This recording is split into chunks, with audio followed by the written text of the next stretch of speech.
বিসমিল্লাহির রহমানির রহিম। আজকে আমি একটা মজার রেসিপি আপনাদের সাথে শেয়ার করব।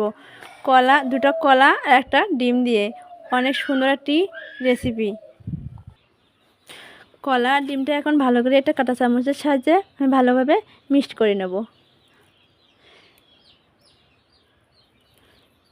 যেন কোনো প্রকার দানা না থাকে।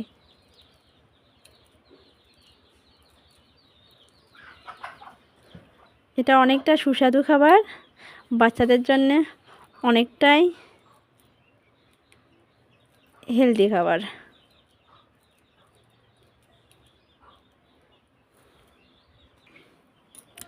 ডিম আর কলাটা ভালোভাবে মিক্সড করব, যেন কোনো দানাদার কলার মধ্যে না থাকে।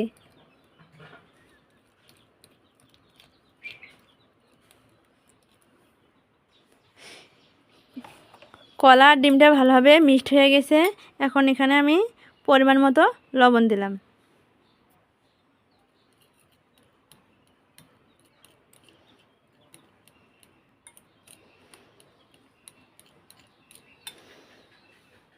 এখানে আমি হাফ বাটি চিনি দিয়ে দিলাম। চিনিটা সময় ধরে ভালোভাবে মিক্সড করতে হবে, যেন চিনিটা সম্পূর্ণটা গলে যায়। চিনিটা ভালোভাবে গলে গেছে। এখানে আমি এখন ছোটো একটা বাটি দিয়ে 1 বাটি আদা দিয়ে দেব। এটা আমি চাউলের আটা দিয়েছি, আপনারা চাইলে ময়দাও ব্যবহার করতে পারেন।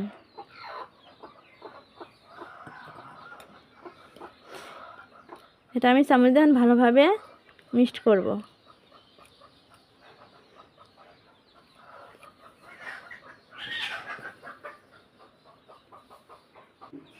এখানে আমি সামান্য পরিমাণ বেকিং সোডা অ্যাড করলাম।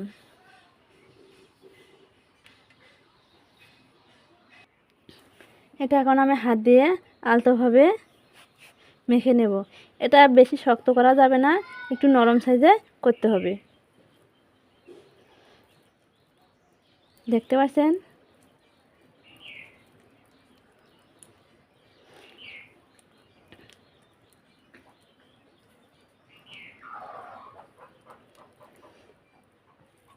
এটা এখন রেডি হয়ে গেছে। চুলায় আমি একটা কড়াই দিয়েছি, এখন এখানে আমি তেল দিয়ে দেব।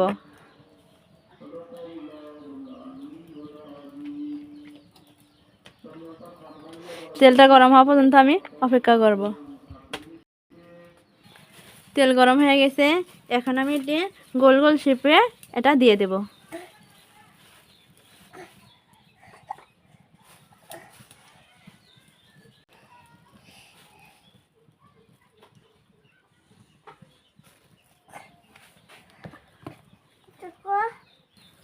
এটা হালকা হালকা জ্বালে ভাজতে হবে।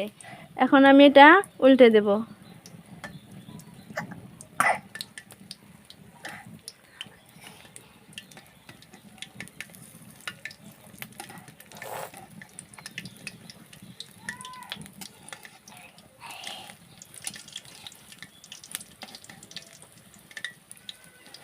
এক সাইডটা দেখছেন কতটা সুন্দর লাল হয়ে গেছে। এভাবে আমি সবগুলো এখন উল্টে দেব।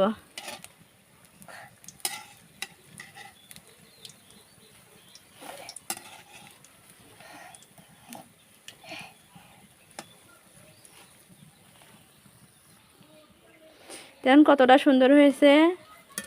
এখন এটা হয়ে গেছে, এখন এটা আমি উঠে নেব।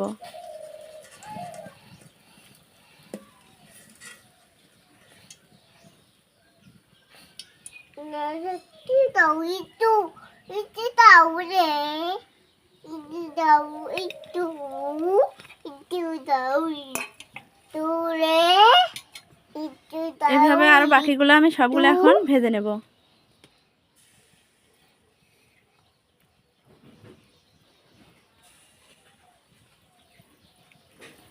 খাবো খাবো খাবো খাবো খাবো খাবো খাবো। এভাবে সবগুলো ভাজা হয়ে গেছে। আজকের রেসিপি এখানেই শেষ। দেখা হবে অন্য কোনো রেসিপিতে। সবাই ধন্যবাদ, সবাই ভালো থাকবেন।